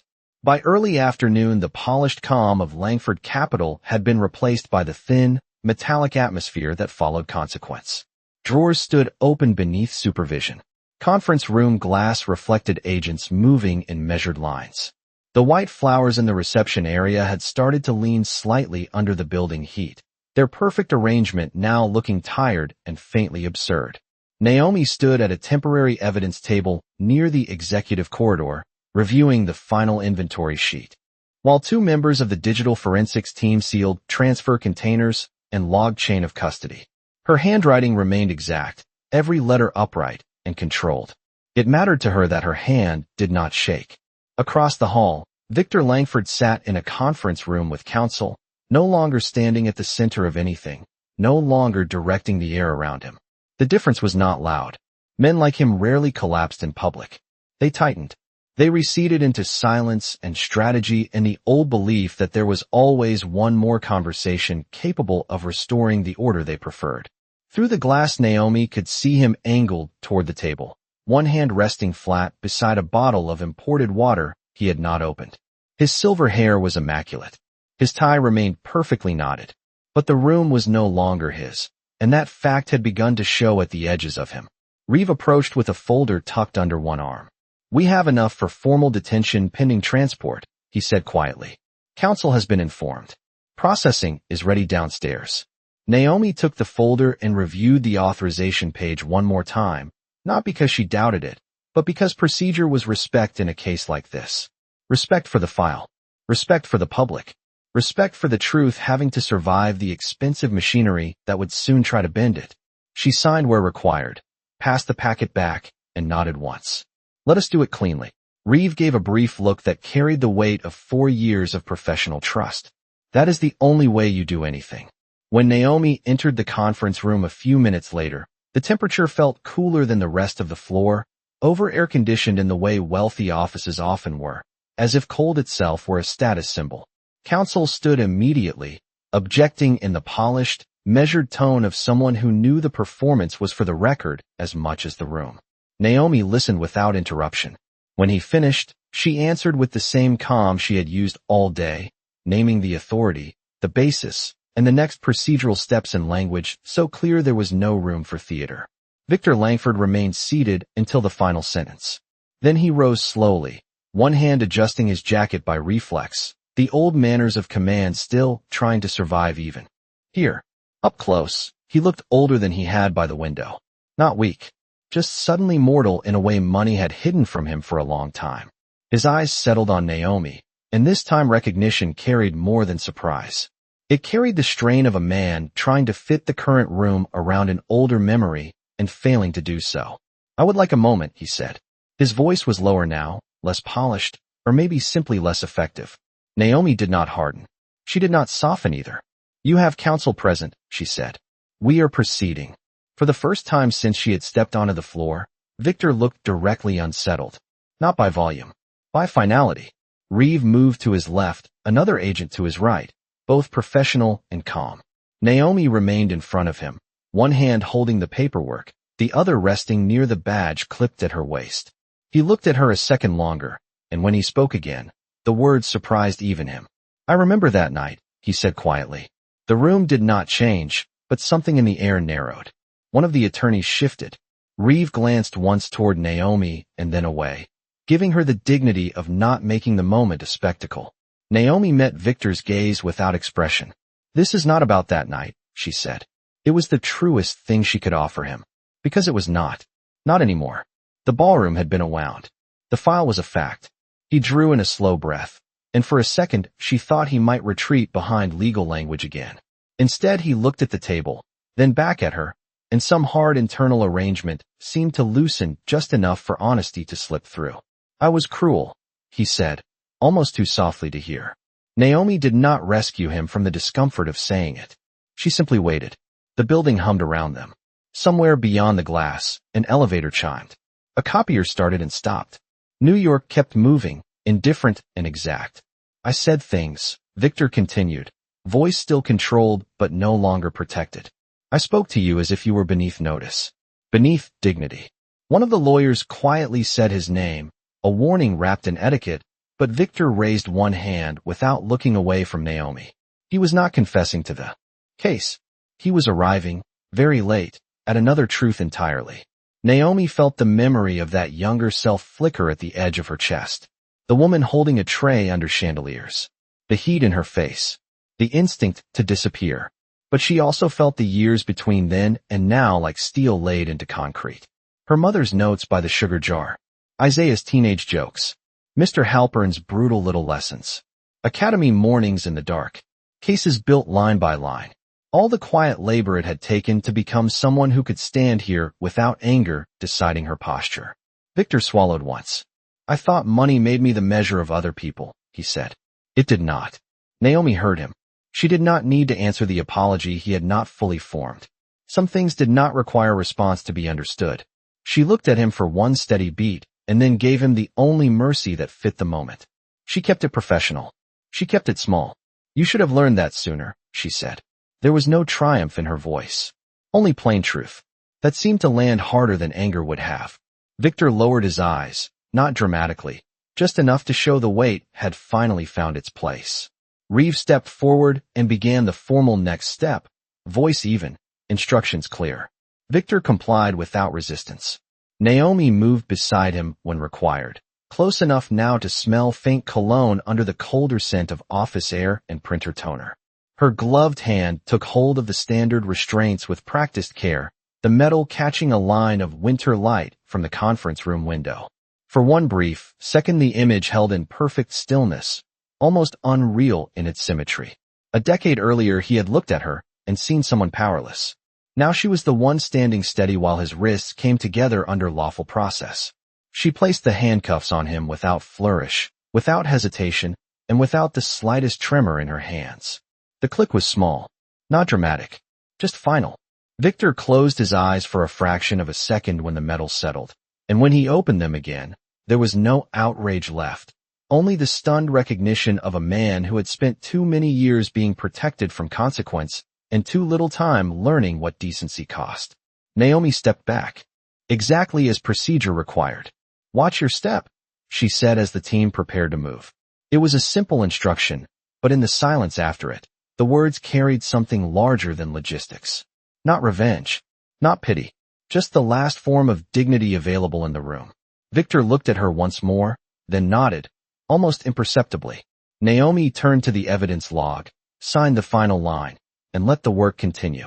When the elevator doors closed, the sound was softer than Naomi expected. Not dramatic, not cinematic, just a clean mechanical hush sealing one moment from the next. Victor Langford stood between two agents under the cool recessed light, his wrists secured, his expression composed only in the way some structures remain standing for a few seconds after the foundation has already given way. Naomi faced the brushed steel doors and watched their reflections tremble faintly with the motion downward. No one in the elevator spoke. There was only the low hum of descent, the muted chime at passing floors, the faint scent of metal, wool, and expensive cologne that no longer changed anything. Naomi kept her posture straight, hands relaxed at her sides, badge catching a pale stripe of light each time the car moved under another fixture. She did not look at Victor again. She did not need to. The hardest part of the story had never been placing handcuffs on him. The hardest part had been becoming someone who could do it without hatred. In the lobby, the marble still gleamed beneath the afternoon light pouring through the tall glass frontage. Reception had gone silent in that rigid, stunned way people did when they realized the shape of power in the room had shifted and would not be shifting back. A security guard stood near the turnstiles pretending to study his monitor. Two assistants froze beside the flower arrangement with their phones half lowered, not daring to record, not able to look away. Naomi walked at an even pace as the team escorted Victor across the polished floor. His shoes made almost no sound on the stone. That, too, felt fitting. For years he had moved through the world cushioned by money, by deference, by people trained to make his life frictionless. Now consequence traveled beside him with the same quiet professionalism. Outside, Manhattan had turned bright and cold, the wind moving down the avenue in. Sharp, clean currents that lifted coat hems and pushed against revolving doors. The city did not pause for anyone's downfall. Cabs kept surging through the intersection. Delivery cyclists cut between lanes with impossible confidence. Steam rose in white ribbons from a street grate near the curb. Naomi stepped out beneath the gray winter sky and drew one slow breath that tasted like metal, rain residue, and the hot chestnut cart parked halfway down the block. Reporters had not arrived yet. That would come later, after filings, after statements, after the machinery of public attention caught up with the quieter machinery of evidence. For now there was only the street, the wind, and the waiting vehicle at the curb. Victor hesitated once before stepping down from the building's shallow granite entry, not resisting, only misjudging the distance the way people did when they were no longer fully inside their own bodies. Naomi moved instinctively, one hand out just enough to steady the moment without turning it tender. "Careful," she said. He regained his footing and nodded once without meeting her eyes. The gesture was small, almost invisible, but it told the truth of the afternoon better than any apology could. People did not always become better because they were exposed. But sometimes, in the thin light after illusion collapsed, they became capable of seeing clearly for the first time. The vehicle door opened.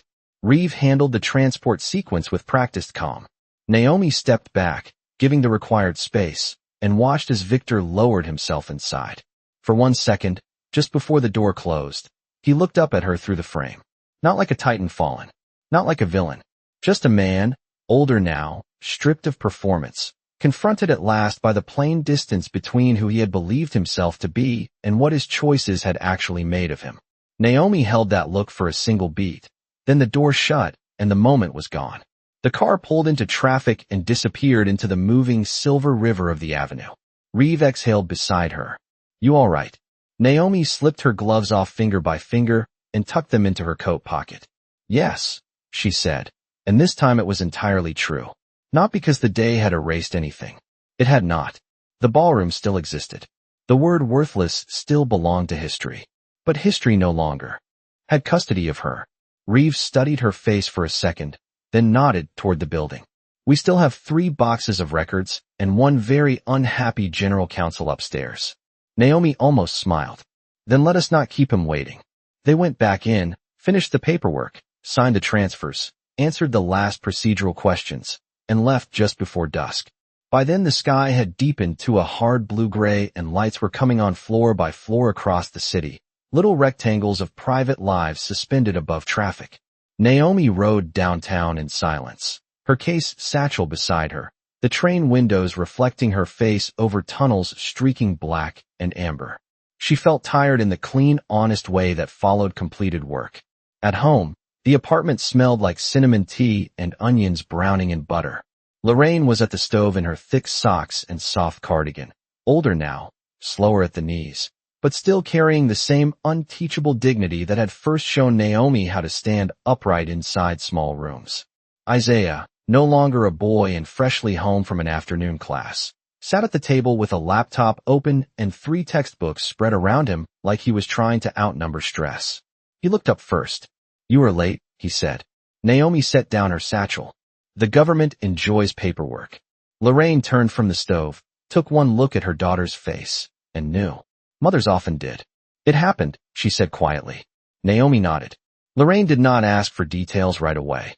She simply crossed the kitchen and laid one warm hand against Naomi's cheek for a brief second, the way she had when Naomi was little and feverish and pretending she was fine. "Sit," she said. "Food first. Justice can talk after dinner." Naomi laughed softly and obeyed. The kitchen light was the same yellow warmth it had always been. The table still wobbled if you leaned on the left side. The sugar jar had been replaced once, the curtains twice, but the room remained what it had always been. The place where things became survivable. Isaiah leaned forward on his elbows. "So?" Naomi looked at him, at Lorraine, at the steam rising from the pot, at the condensation gathering on the window where cold met home, and chose the truest version. "He was exactly what he always was," she said. "The difference is that this time the room did not belong to him." Isaiah sat back, letting the words settle. Lorraine returned to the stove with the faintest smile at one corner of her mouth. Not triumphant, not surprised, just satisfied in that deep, quiet way of women who have watched character do what money never can. Later that night, after dinner and dishes and the ordinary sacred rituals of family winding down, Naomi stood alone at the window with a mug of tea warming both hands. Outside, a fine rain had started, blurring the streetlights into soft halos over wet pavement. Somewhere below, tires hissed through the intersection. A bus knelt at the curb and rose again. In the reflection on the glass, she could see the kitchen behind her, the small apartment, the life built without spectacle and therefore built to last.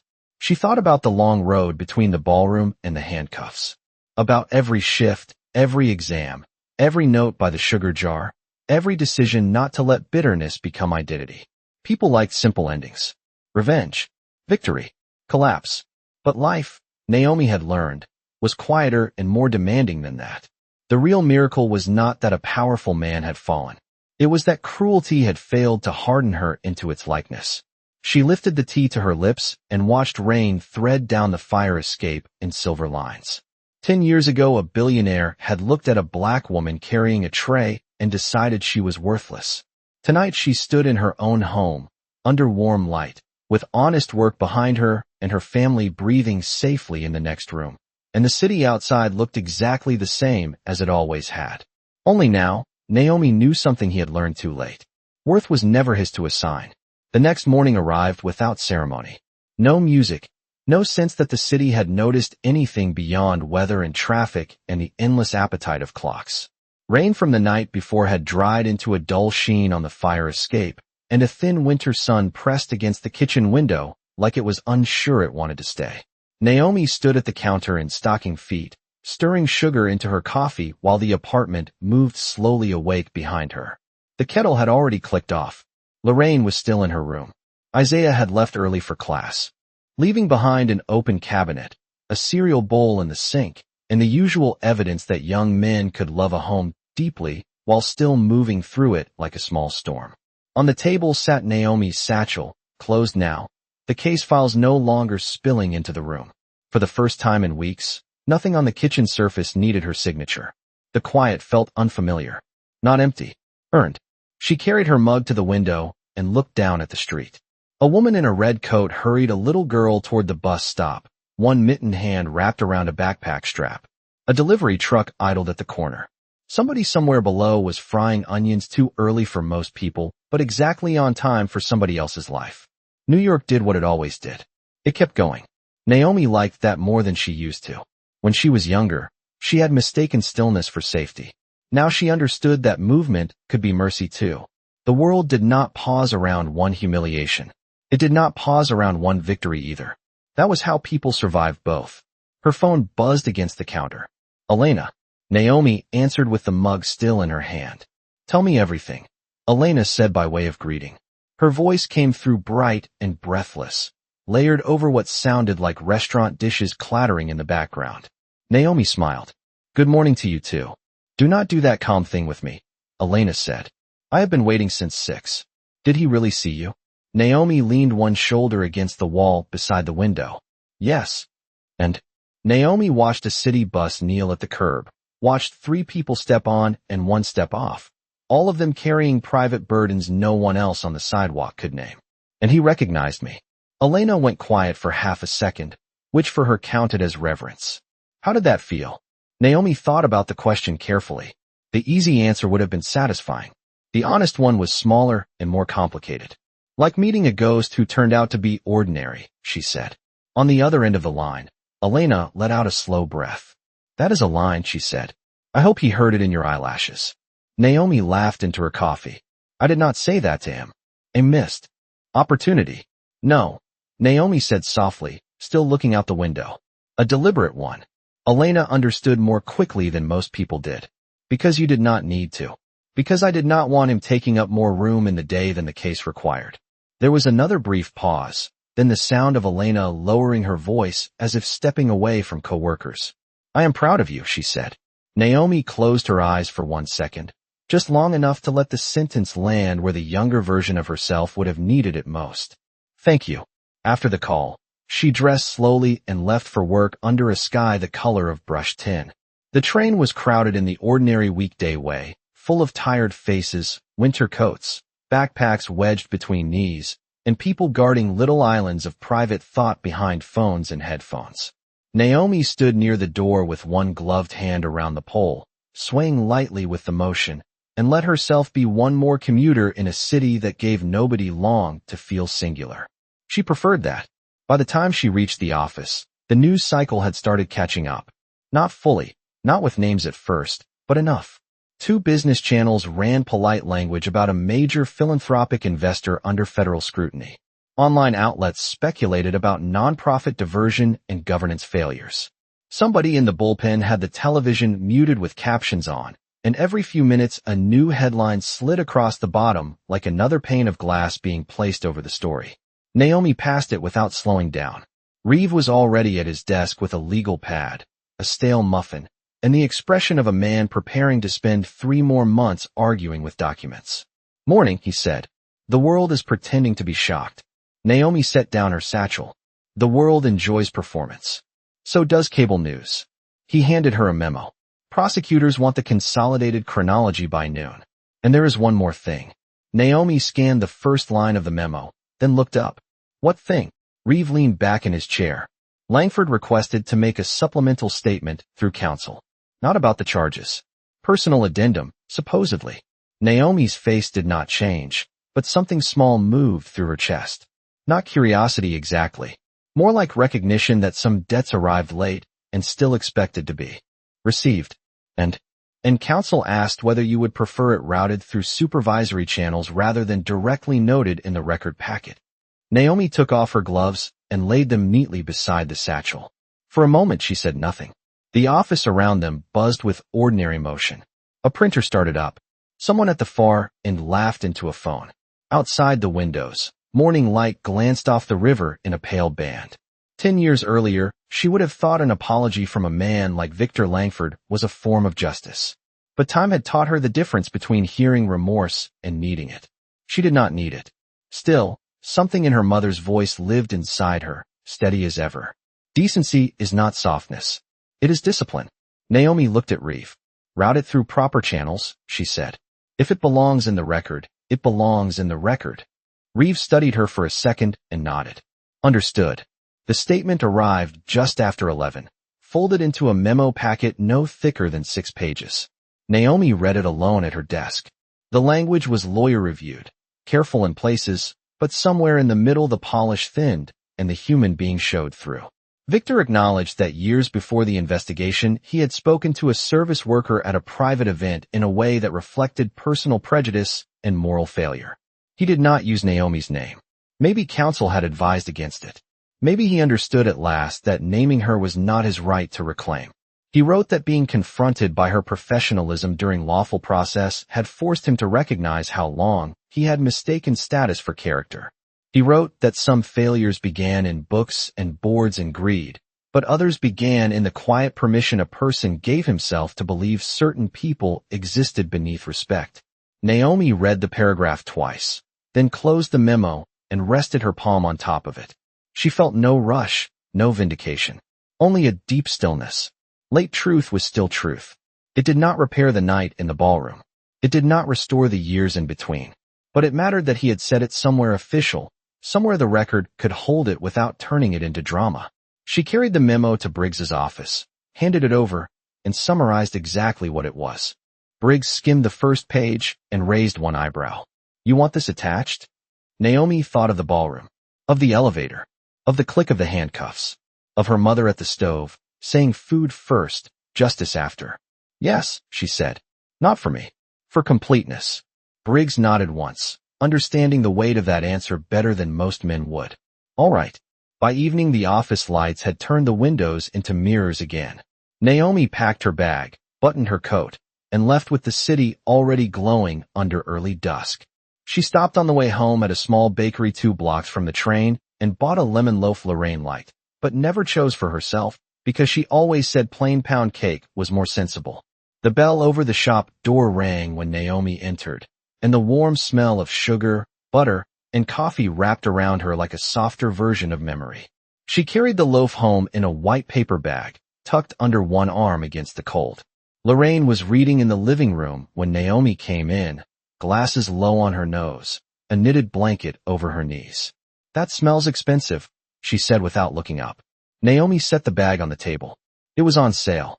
Lorraine lifted her eyes then, saw the bakery box, and smiled in that knowing mother way that said she heard the lie and appreciated the love behind it. Later, after tea and slices of lemon loaf and Isaiah appearing from his room just in time to ask who had decided not to save him any, Naomi stood once more at the kitchen sink rinsing cups, while warm water clouded the window above it. Lorraine dried the plates beside her in slow, unhurried motions. After a few minutes, without preamble, she said, "Did he apologize?" Naomi kept her hands in the water. In his way, Lorraine folded the dish towel over one hand.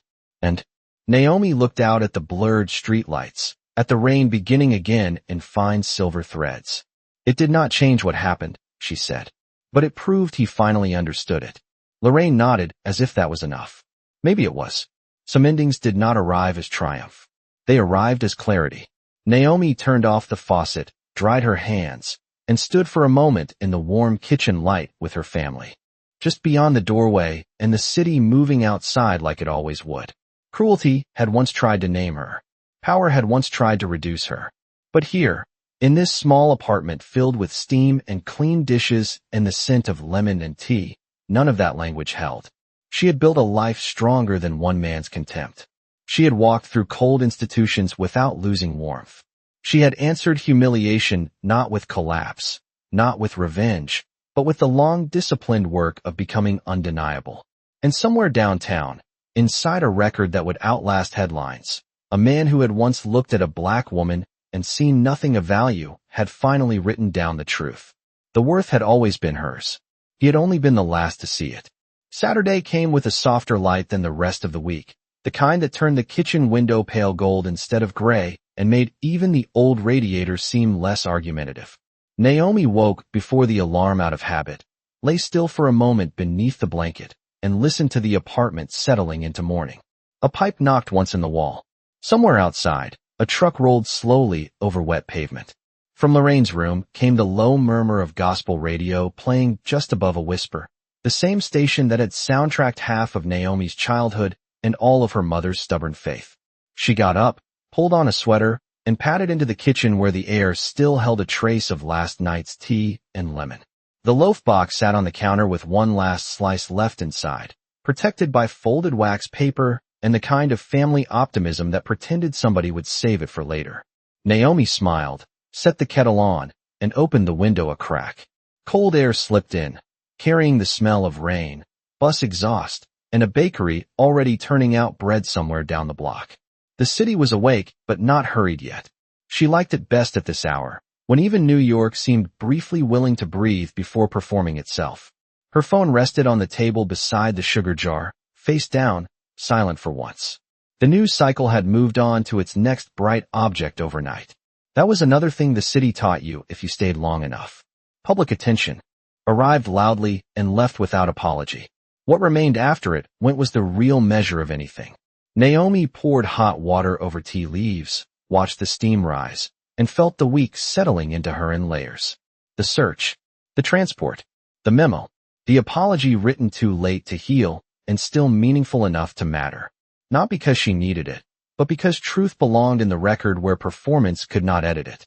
Lorraine appeared in the doorway a minute later, cardigan tied at the waist, slippers whispering across the floor. "You are smiling at a kettle," she said. Naomi glanced over her shoulder. "Maybe I am having a private moment with domestic peace." Lorraine sat carefully at the table.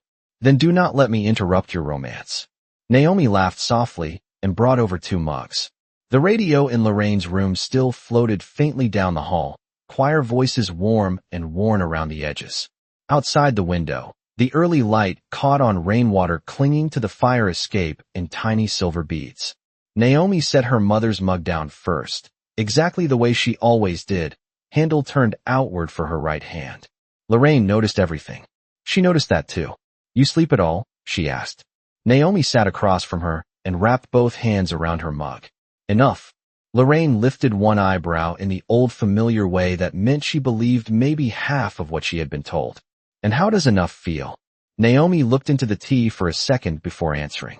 "Quiet." Lorraine nodded as if that were the right word, maybe the only one.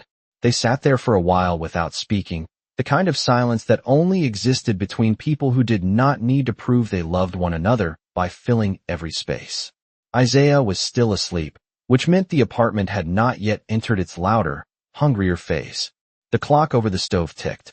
Steam thinned from the mugs. Sunlight crept a little farther across the table and touched the edge of the sugar jar where old notes no longer waited because Naomi had learned to carry those messages inside her now. After a while, Lorraine said, "You know what I have been thinking?" Naomi looked up. "That is a dangerous opening." Lorraine ignored that. Men like him count the wrong things. They count money, titles, invitations, how quickly a room responds when they clear their throat. They spend so long counting what reflects back to them that they forget to count what remains when reflection fails. Naomi listened, letting the words settle with the steam and the light and the ordinary holiness of the morning. "And what remains?" she asked. Lorraine lifted her mug. "Character," she said, "if they have any. And if they do not, life reveals that too." Naomi smiled into her tea. "You should charge people for these speeches." I did. It was called parenting. They both laughed, and the sound filled the small kitchen more completely than the room should have allowed. Later that morning, after Isaiah finally emerged asking whether civilization had ended because nobody had made pancakes, Naomi walked alone to the neighborhood market with a canvas tote on her shoulder and gloves tucked into her coat pocket. The streets were wet but bright, the kind of winter morning that made every storefront look sharper. A man hosed down the sidewalk in front of the deli. 2 little girls in puffy coats argued over whose turn it was to hold the umbrella even though it was not raining. At the corner, the florist had buckets of white carnations and yellow mums out under a striped awning, their petals trembling slightly in the cold air. Naomi slowed without meaning to.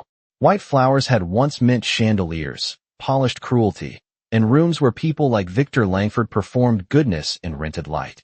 Here they meant something else entirely. $5 a bunch, wrapped in brown paper, carried home by people who still had soup to make and bills to pay. She bought a small bundle of yellow mums for Lorraine because they looked stubborn and bright at the same time. On the walk back, she passed the bus stop where years ago she had waited after double shifts with aching feet and a mind too tired to think beyond rent. The shelter glass had been replaced since then. The bench had not. Naomi paused for just a second, looking at the scratched plexiglass, the timetable, the gum-dark sidewalk beneath it. So much of becoming had happened in places like that. Not under spotlights. Not in dramatic declarations. In waiting. In choosing. In returning to the work again and again until the work returned a different self. By the time she got home, Isaiah had made pancakes badly, which was to say enthusiastically, and Lorraine was pretending not to judge the uneven shapes while judging them completely. Naomi set the flowers in a drinking glass because no one in the apartment could ever find the vase when it mattered, and the kitchen instantly looked as though it had been visited by a better mood. They ate late breakfast under the soft noon light, syrup bottle on the table, radio low, Isaiah talking too fast about a professor he admired and a paper he had not started, Lorraine reminding him that admiration was not a substitute for deadlines. Naomi listened more than she spoke. She watched the people she loved move around the same small room that had held years of strain, study, grief, laughter, medicine, rent calculations, and tiny unglamorous miracles. It struck her then with sudden clarity that this had always been the real victory. Not seeing Victor Langford brought low. Not hearing remorse arrive after consequence had already entered the room. This. A home still warm. A mother still wise. A brother with his whole future leaning forward. Her own hands steady at the table because cruelty had not succeeded in teaching them only hardness. That afternoon, she stood at the sink washing dishes while outside the light began its slow turn toward evening. Water ran warm over her wrists. Soap bubbles gathered and slid away. In the next room, Lorraine and Isaiah were arguing gently over whether old songs were better because they were good or just because people had survived enough to need them. Naomi smiled to herself and rinsed another plate. On the windowsill above the sink, the yellow mums caught the lowering sun and held it. For a moment the petals seemed almost lit from within. Naomi turned off the faucet and stood there with damp hands, listening to the apartment, to her family, to the city breathing beyond the glass. She thought of the woman she had been 10 years earlier, standing in silence while a billionaire mistook her position for her value. She wished, suddenly and tenderly, that she could reach back through time and tell that woman only one thing. Keep going. Not because he will fall. Not because the world will notice. Keep going because your life is larger than the room trying to reduce it. Keep going because dignity compounds. Because discipline becomes freedom. Because one day, you will stand in a kitchen full of warm light and ordinary love, and you will understand that the truest form of justice was never simply that he wore handcuffs. It was that you never became what he was.